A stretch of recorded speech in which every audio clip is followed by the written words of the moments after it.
Good evening, Facebook. How are you on today? I thought I wanted to jump on real quick. Hello, everybody. Um, Tonight, I want to talk about the three main levels of trauma and also discuss how people deal with trauma differently. Everyone responds to trauma in a different way. So, what brought me to do this live tonight is I've seen this post multiple times on Facebook, on Instagram, and on different social media platforms. And I've noticed everyone has their opinions, especially parents and um, people who see things on the outside of a family.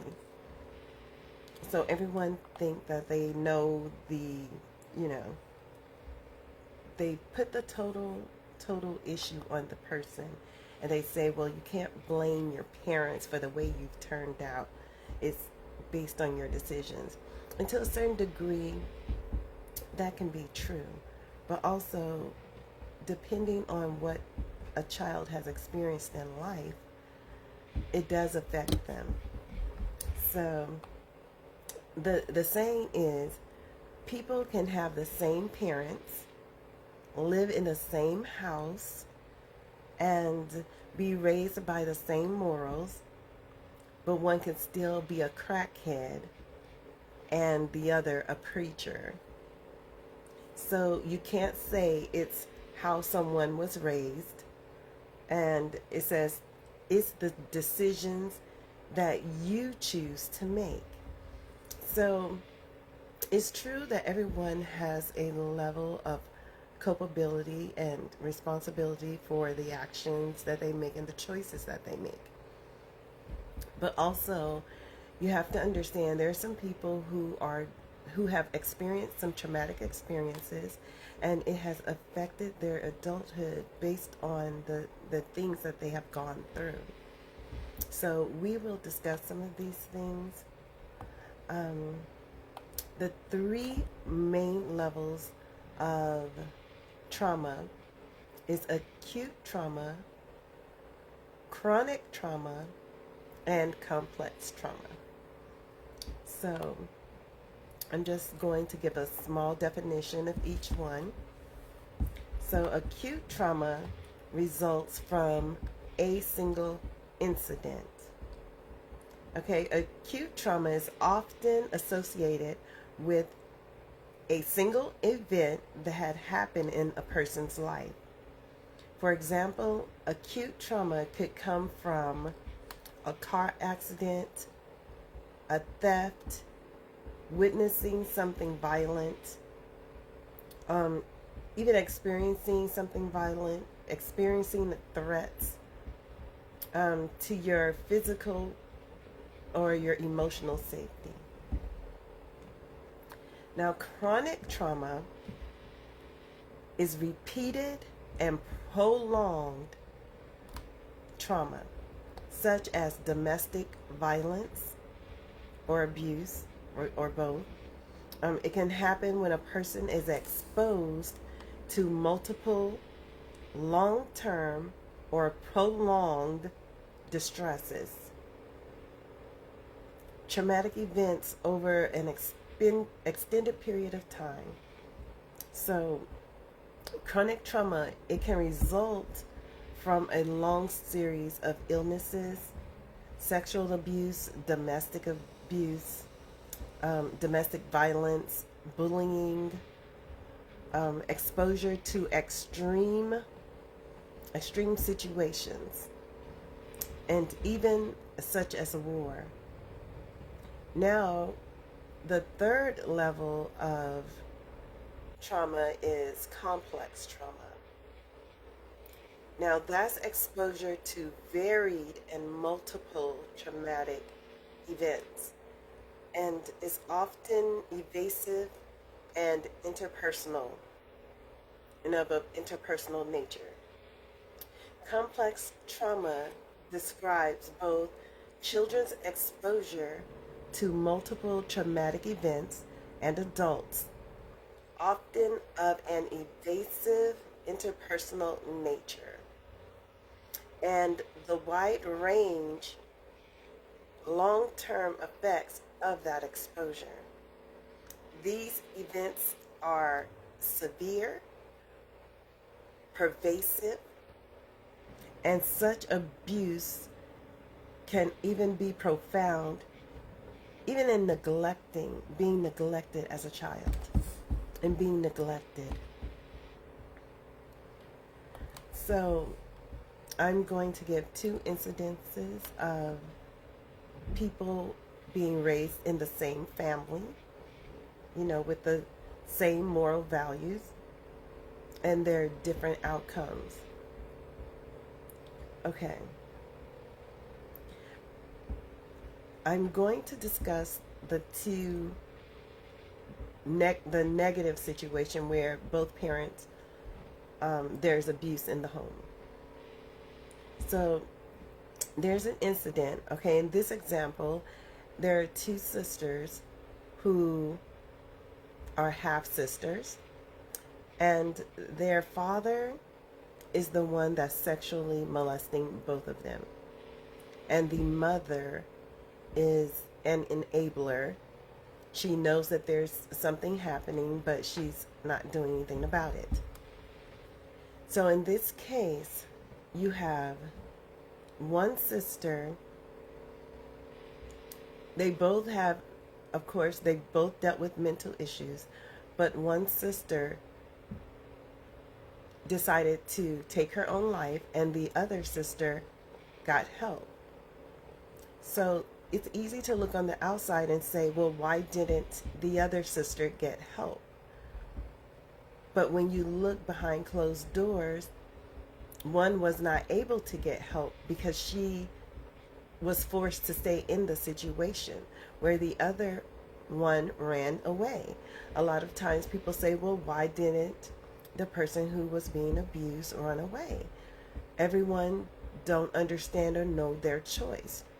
One sister was able to talk to some friends, and they supported each other to get out of the situation.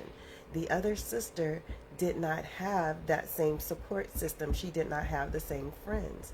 And there wasn't any discussions lest both run away together. So when you see things are different, one have support, one don't. One was able to get therapy and get her mental health together and learn to heal, where the other did not have that choice. And so she did not have that experience. So she ended up losing her life, which this is a sad situation, but it goes to say, even in a negative situation, someone can turn out a little bit better, healthier, get therapy, and come out fine and learn and grow. They keep learning and growing and developing past their traumatic experience, and they become a healthier adult and live a full life.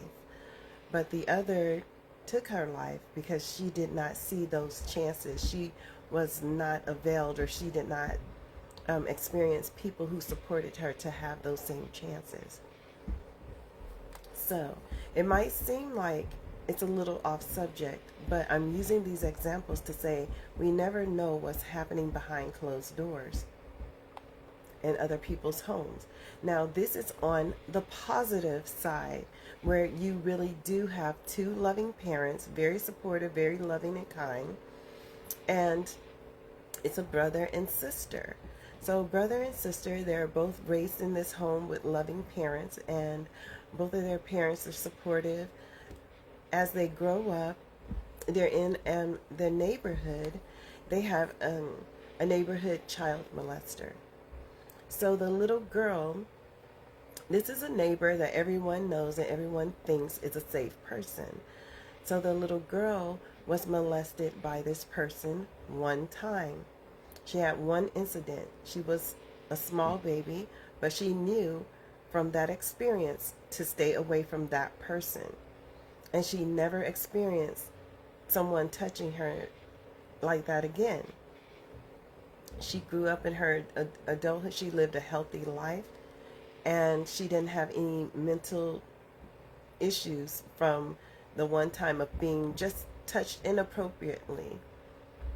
However, her brother, by the same child molester, was constantly being molested and abused by the same person, a predator.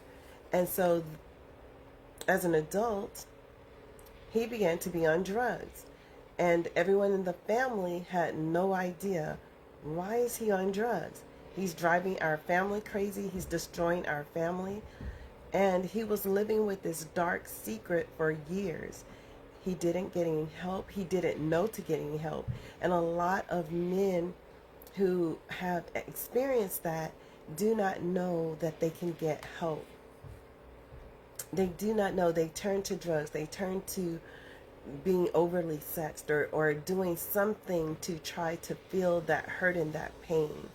So he did not know what to do with that pain, and he turned to drugs. And his family is talking about him so bad and making him feel so bad about himself. And they had no idea, as a little boy, he was constantly being abused by this man who constantly sexually assaulted him. And he had no one, absolutely no one. So here he is, an adult male who still feels he had no one. But people, even his own family was like looking down on him, like why he become this way.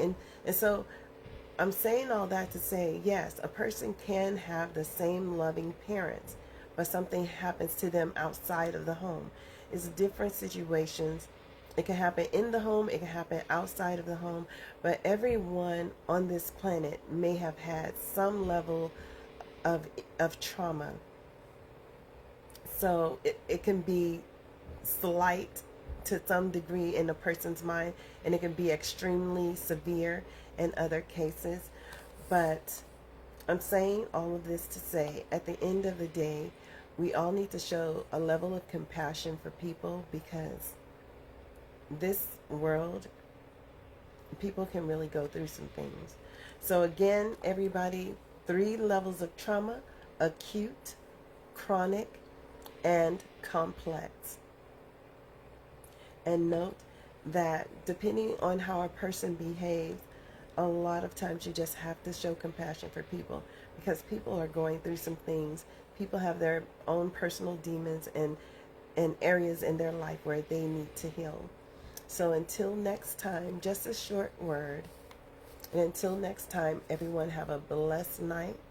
And may we love each other more.